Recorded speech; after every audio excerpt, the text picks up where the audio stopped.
Halo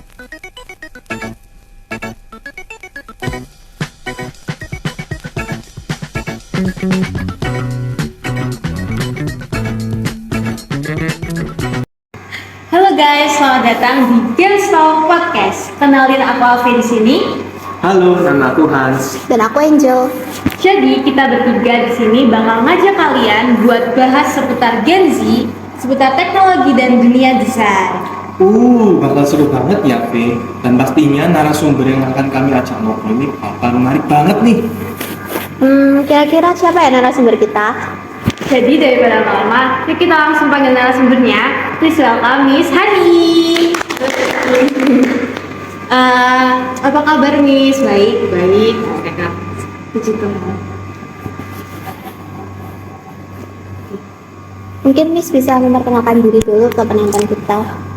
Oke, halo, nama saya Hani. Biasanya kalau di sini mahasiswa panggil saya Miss Hani. Jadi saya tuh dosen di Fakultas Industri Kreatif Universitas Surabaya. Saya mengajar desain fashion dan produk lifestyle. Wah, keren banget ya Miss Hani ini. Nah, kita bakal enjoy banget ngobrol sama Miss Hani. Kamu mungkin bisa ngasih tahu dulu hasil Miss Hani, apa sih topik obrolan kita? Nah, topik obrolan kita ini adalah think outside the box. Jadi, kebetulan sekali tema kita yaitu Gen Z kritis menghadapi teknologi. Nah, kritis di sini berarti kita berpikir kritis ya. Nah, untuk memikirkan suatu ide itu kita harus berpikir kritis gitu. Nah, kita harus think outside the box. Ya, bener kan? Dan juga tersambung juga sama tema kami yaitu Gen Z kritis menghadapi teknologi. Oke, makanya kita milih Miss Hani buat jadi narasumber kita ya. Kebetulan untuk spesifiknya kami mengambil dunia desain karena untuk memikirkan suatu ide yang kreatif kan butuhnya pemikiran yang kritis. Oke, langsung aja kita ke pembahasan yang pertama. Oke, sebelum kita membahas yang seputar yang luas-luas gitu ya, Miss, yang berat-berat gitu. Menurut Miss Hani, Gen Z itu siapa sih?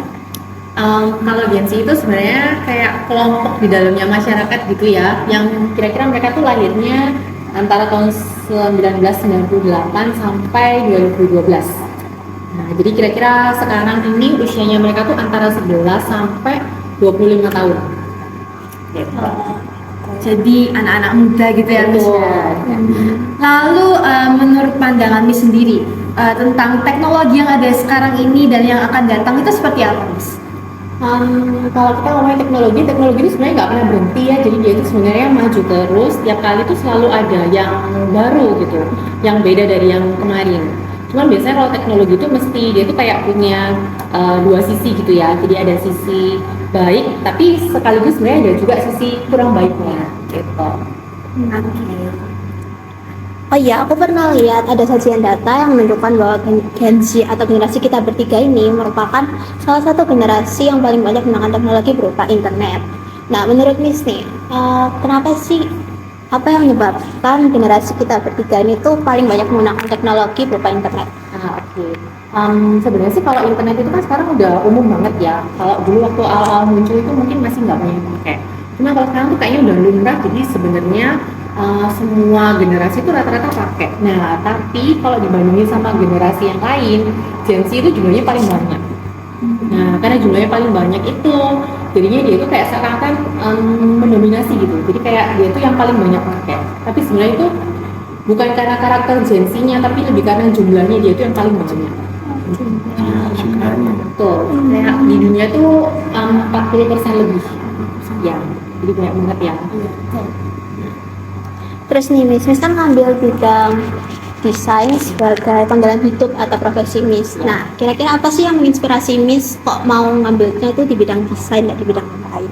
Oke, mungkin karena udah passion dari kecil kali ya. Jadi dari kecil tuh sukanya mesti kayak bikin-bikin sesuatu apa gitu, create dari yang mungkin belum ada sama sekali atau mungkin udah ada tapi kayak dimodif lagi gitu. Sebenarnya saya tuh dulu waktu kecil suka baca komik. Nah, ada satu penulis komik itu yang saya suka banget semua karya-karyanya dia. Nah, ada satu karyanya dia itu yang menceritakan tentang restorasi Meiji di Jepang. Nah, itu kan pas zamannya budaya barat masuk ke Jepang. Tapi ada satu tokoh karakter yang dia itu dengan masuknya sesuatu yang baru, teknologi baru, dia itu nggak antipati gitu ya. Tapi dia tuh malah menjadikan teknologi yang ada itu untuk mengangkat budaya lokal Jepangnya. Jadi buat saya tuh kayak menarik banget gitu ya. Ternyata kalau misalkan ada sesuatu yang baru, kita tuh jangan negatif thinking duluan. Jadi kayak mungkin dilihat dulu, dicari celahnya gitu. Ini bisa diapain sih teknologinya gitu. Nah, itu bisa untuk mengangkat potensi yang kita punya sendiri. Gitu. Oh, berarti itu yang menginspirasi Miss buat masuk ke dunia desain. Betul. Jadi emang dari kecil ya Miss ya. Iya. Lalu tadi kan Miss di awal bilang kalau kemajuan teknologi yang ada sekarang itu ada sisi buruk dan negatifnya, dan itu kan pasti membawa perubahan sosial ya Miss. Nah, kalau dari dunia desain sendiri, perubahan dari dampak dari teknologi untuk dunia desain sendiri itu apa sih Miss? Kalau dengan ada teknologi sekarang itu, arus informasi itu gampang banget nyarinya. Jadi misalkan kita butuh apa-apa tuh tinggal ketik kata kuncinya apa gitu ya, nanti udah bisa langsung dapat datanya. Nah, kalau kayak gitu tuh sebenarnya buat orang yang kerja di bidang kreatif, tapi sebenarnya buat semua ya, nggak cuma kita. Itu kayak butuh apa-apa untuk upgrade skillnya kita, atau misalkan upgrade pengetahuan kita itu gampang banget. Gitu. Jadi sebenarnya pengaruhnya tuh yang paling besar di situ. Jadi kayak bisa mendorong kita untuk menghasilkan sesuatu yang lebih baik lagi gitu. Jadi untuk Miss sendiri teknologi ini berarti lebih mempermudah ya Miss ya? Nah, kalau secara teori harusnya gitu ya. Harusnya gitu ya. Iya. Cuman ada beberapa yang bisa memperkeruh. Ada beberapa yang bisa yang mempersulit lah. Berarti misalnya nih desainnya itu desain lebih ke pakai komputer gitu ya? Iya, betul. Lalu ada kendala gitu nggak, Miss, kayak hambatan atau kayak ribet atau gimana gitu nggak? Kadang-kadang iya sih, kayak misalnya gini, teknologinya itu kan jalan terus gitu ya. Jadi kita kalau misalkan nggak update, nggak ngejar tuh bisa ketinggalan. Nah, kadang tuh misalnya gini, kita mau bikin sesuatu terus ternyata ada kayak software atau aplikasi apa yang baru-baru gitu. Nah, kalau misalnya gawainya kita, alatnya kita itu nggak ikut diupdate, nah itu kan bisa nggak kompatibel ya. Nah, kalau misalkan misalnya saya punya klien gitu ya, kalau misalkan saya mau presentasi ke dia, punya saya kompatibel, punya dia enggak, terus sebenarnya saya mungkin ada kesulitan untuk menampilkan hasil karya desainnya atau kebalikannya. Gitu. Jadi emang harus apa ya? Harus ngikutin ngikutin. Kalau nggak ngikutin ketinggalan. Iya betul. Nanti kita rugi sendiri sih sebenarnya. Nah, menurut kami ini untuk memikirkan suatu ide kan membutuhkan pemikiran yang kreatif, inovatif. Nah, untuk itu kan pasti membutuhkan pemikiran yang kritis gitu. Apakah kami setuju dengan hal? Nah, setuju banget sih. Kalau terutama kita yang bidangnya kreatif itu memang harus belajar berpikir kritis. Jadi berpikir kritis, idenya apa gitu menurut Pak? Betul. Kalau bisa tuh kayak semakin kita punya beda sama ide yang lain gitu, semakin unik itu kan jadinya kayak punya kita tuh bisa apa ya? Bisa viral dulu, bisa lebih dikenal gitu. Itu dulu. Nah, gini Miss, Miss kan masuk ke bidang desain fashion. Iya. Nah, Miss pernah nggak mendesain suatu produk atau barang atau baju mungkin itu yang merepresentasikan konsep wilayah, yang merepresentasikan kota atau pedesaan gitu. Nah, contohnya kalau untuk desain produk gitu, desain logo. Nah, orang itu kayak bikin logonya petani, perusahaan di petani gitu, untuk merepresentasikan di konsep wilayah di pedesaan. Nah, kalau Miss pernah nggak kayak buat desain, fashion design atau baju itu yang merepresentasikan di pedesaan, mungkin di ladang hijau gitu, terus bajunya kayak hijau, mengikuti. Ya. Pernah? Pernah sih kebetulan pernah dapat project itu yang saya harus pakai material itu, bahannya itu yang khas daerah banget, tapi yang pakai orang kota. Nah, jadi gimana caranya ngolah materialnya yang dari desa ini supaya dia itu bisa kelihatan modern gitu ya. Jadi kalau dipakai orang kota tuh tetap cocok gitu sama situasi perkotaannya. Berarti unik ya, kayak bajunya yang dari material desa itu digunakan di kota. Iya. Kalau boleh tahu itu desainnya apa Miss? Kayak dress kah atau Itu saya bikinnya itu kita nyebutnya lifestyle product. Kalau lifestyle product itu kan produk yang bukan baju, tapi dia itu sebenarnya untuk menunjang penampilan juga. Jadi waktu itu saya bikinnya tas. Oh, tas. Ya, bisa juga sepatu gitu atau aksesoris gitu. Itu materialnya dari? Nah, materialnya itu dari kain tenun. Oh, kain tenun. Ya, kan identik kayak tradisional gitu ya kalau kain tenunnya. daerah. Tapi yang pakainya orang kota. Iya. Keren. Keren. Nah, terus Miss kan pernah nggak waktu kuliah gitu dapat tugas atau project kayak buat poster atau infografis? Contohnya tuh kayak buat pencegahan penyakit menular seksual. Oke. Kalau spesifik kayak pencegahan penyakit sih nggak pernah, tapi mungkin mirip-mirip kan ya, kayak iklan layanan masyarakat gitu ya. Nah, pernah sih. Itu dibikin kayak apa ya? Waktu itu bikin iklannya itu gini, kebetulan iklannya tuh kalau nggak salah, nggak lupa sih, cuman kalau nggak salah tuh menyasarnya itu anak-anak muda. Nah, jadi saya mesti berusaha cari tahu dulu karakternya anak-anak muda itu seperti apa gitu. Mereka kayak mungkin mereka punya kesukaan gaya tertentu, jadi kan saya bisa terapin di desainnya gitu ya. Apakah pakai animasi atau mungkin pakai fotografi atau harus pakai apa ilustrasi gitu kan biar cocok sama mereka gitu. Terus warna-warnanya apakah warna yang terang atau warna yang gelap atau gimana gitu. Jadi cari tahu di itunya. Nah, terus menurut Miss sendiri nih, kalau misalnya kita udah ngasih infografis atau poster tentang pencegahan tersebut gitu, nah kira-kira bisa nggak buat kayak ngurangin atau bahkan ngilangin penyakit menular seksual tersebut? Kalau menurut saya sih, kalau misalnya yang kita buat itu bisa mewakili gitu ya. Kita mau menyampaikan apa? Kalau ini kan contohnya untuk mengurangi penyakit menular seksual gitu ya. Kalau misalkan targetnya itu kita bidiknya tepat, terus kita tuh mau komunikasikan apa dan caranya kita menyampaikan itu benar, sebenarnya bisa ngurangin. Tapi kalau hilang sampai 100% itu mungkin agak susah ya. Soalnya kan iklan kayak gitu tuh kan dia berdiri sendiri kan, maksudnya orang melihat terus mereka bisa memahami sendiri. Kita sebagai desainernya tuh nggak akan berdiri di samping iklannya 24 jam bisa gitu kan. Jadi kalau ngurangin sih sebenarnya bisa. Cuman emang tidak langsung semua gitu ya. Balik lagi ke pembacanya. Betul. Ya. Harus bijak-bijak dalam Iya.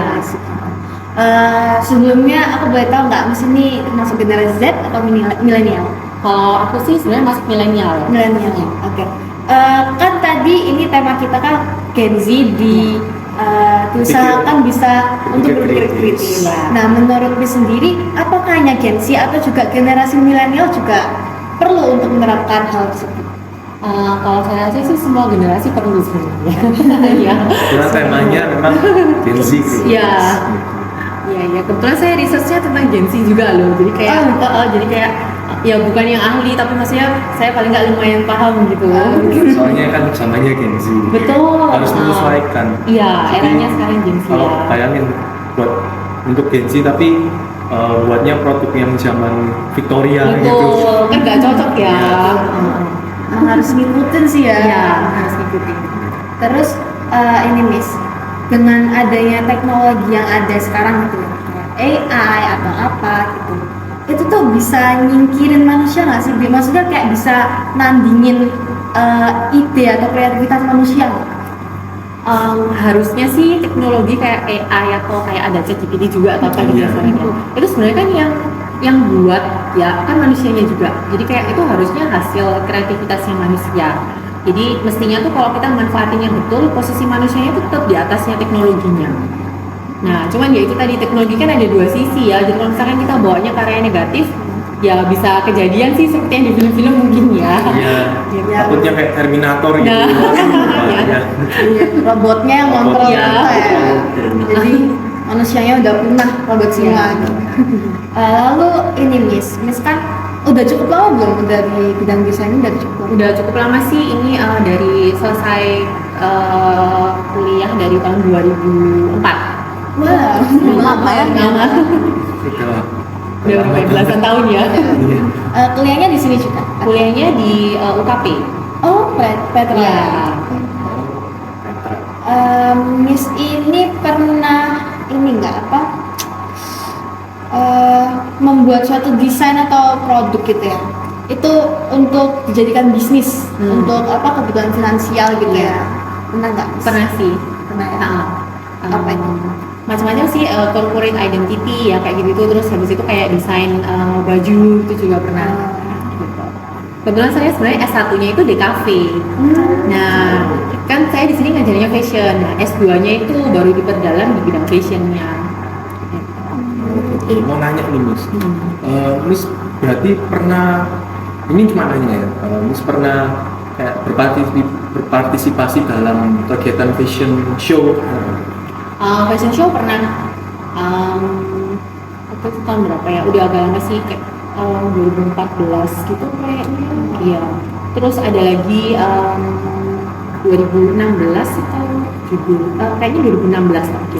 Ya, kalau boleh tahu, kalau masih ingat ya, Ya. Missnya masih ingat itu desain baju merek apa? Tipe jenis apa? Bajunya itu namanya ready to wear. Kalau ready to wear itu berarti bajunya yang dipakai buat aktivitas sehari-hari gitu. Jadi kayak baju yang bisa kita pakai ke kantor kalau misalkan orangnya kerja, atau misalkan kalau orangnya kuliah bisa dipakai kuliah, terus bisa dipakai hangout atau jalan-jalan gitu. Terus kira-kira Miss pernah nggak kayak dapat kritikan dari desainnya Miss sendiri gitu? Terus yang masih Miss ingat sampai sekarang tuh kritikannya apa?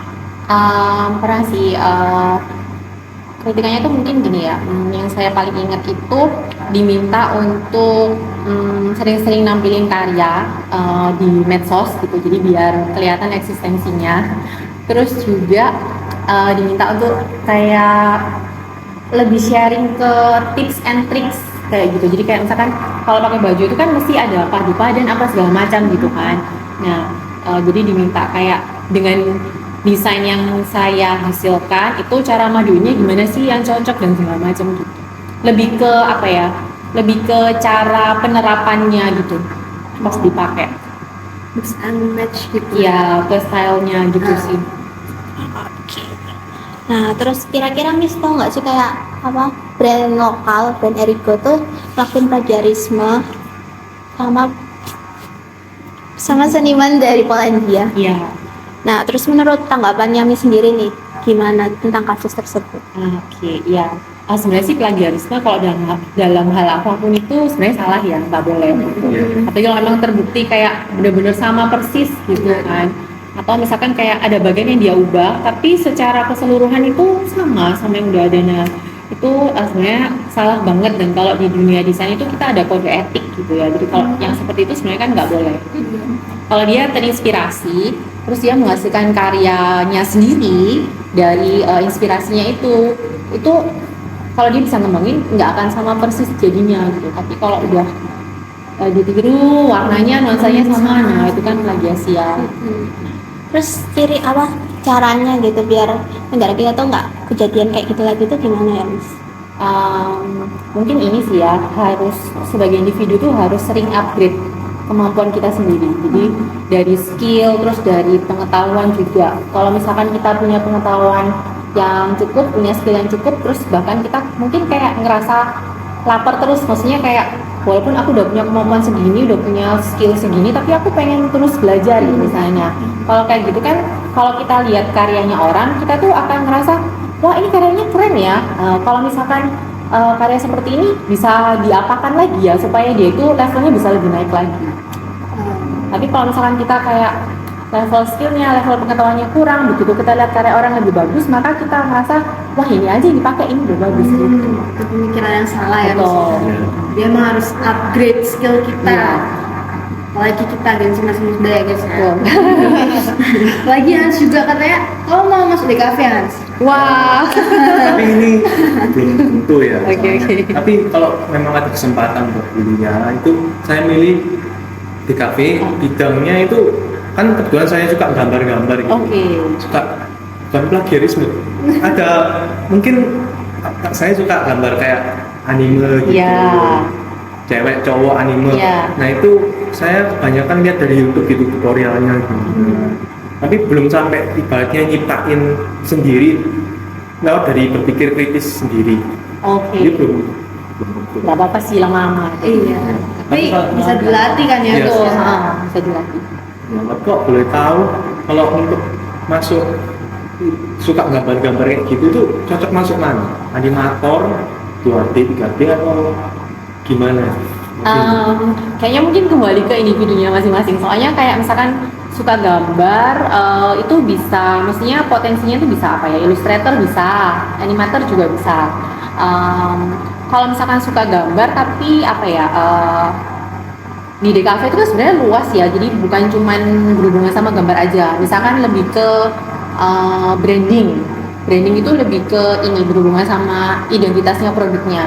Gimana caranya kita mengemas produk, gimana caranya kita ngejual produk, nah kayak gitu. Itu pada saat kita ngejual produk kan mungkin butuh visualisasi, butuh gambar juga gitu. Buat logo. Iya, kan bisa ya. Maksudnya hanya karena suka gambar belum tentu bakal atau pasti jadi animator.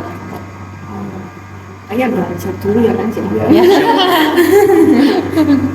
Nanya nih Miss. Nah, teknologi kan semakin lama kan semakin berkembang, benar kata Kati. Nah, itu bisa menjadi ancaman bagi perpecahan atau disintegrasi bangsa. Iya.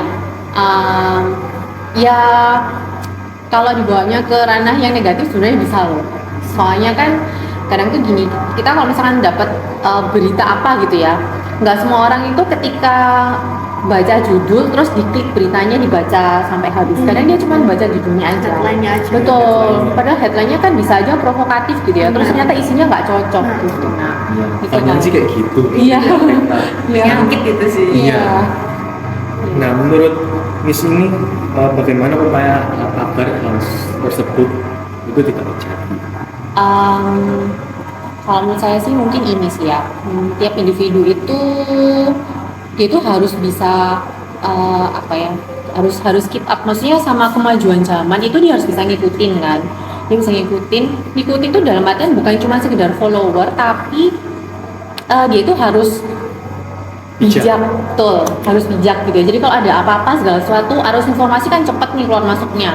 Kalau ada apa-apa itu jangan antipati duluan, jangan negatif thinking duluan. Terus kalau ada apa-apa itu mungkin cross check, biasain cross check gitu. Jadi jadi apa ya, kita mesti ngecek ini valid nggak sih, ini bener nggak gitu. Untuk terhindar dari yang hoax gitu ya. Iya, Mas, ya. betul. Terus kita nangkepnya hoax, kita nyebarinnya hoax juga kan Iya. bahaya. Ya, bahaya. Makanya kalau kayak gitu-gitu itu harus cermat dulu, baca Iya. dulu. Mungkin kalau berita yang agak provokatif itu dibaca dulu. Iya. Atau mungkin nanya-nanya dulu gitu Iya. ke orang-orang, kayak ke teman mungkin, Iya. ini bener atau enggak berita ini gitu. Iya, konfirmasi dulu gitu ya. Konfirmasi dulu.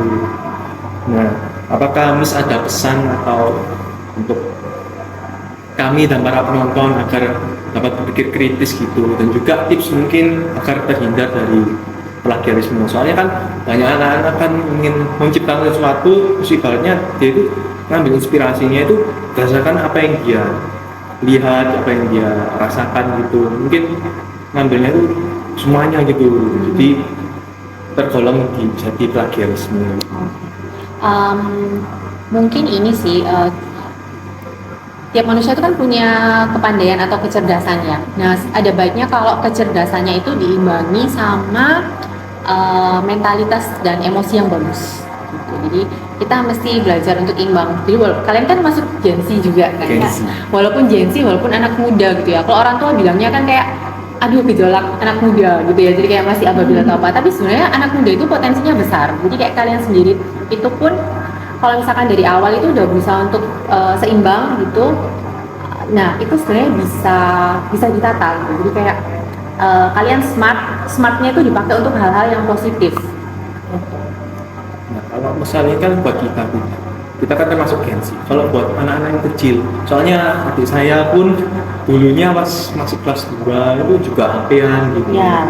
Nah, kalau mereka ini tips buat mereka supaya tidak kecanduan, tapi menggunakan kreativitasnya untuk itu apa? Oke, ya kalau sekarang sih saya punya anak masih kecil umurnya 4 tahun ya.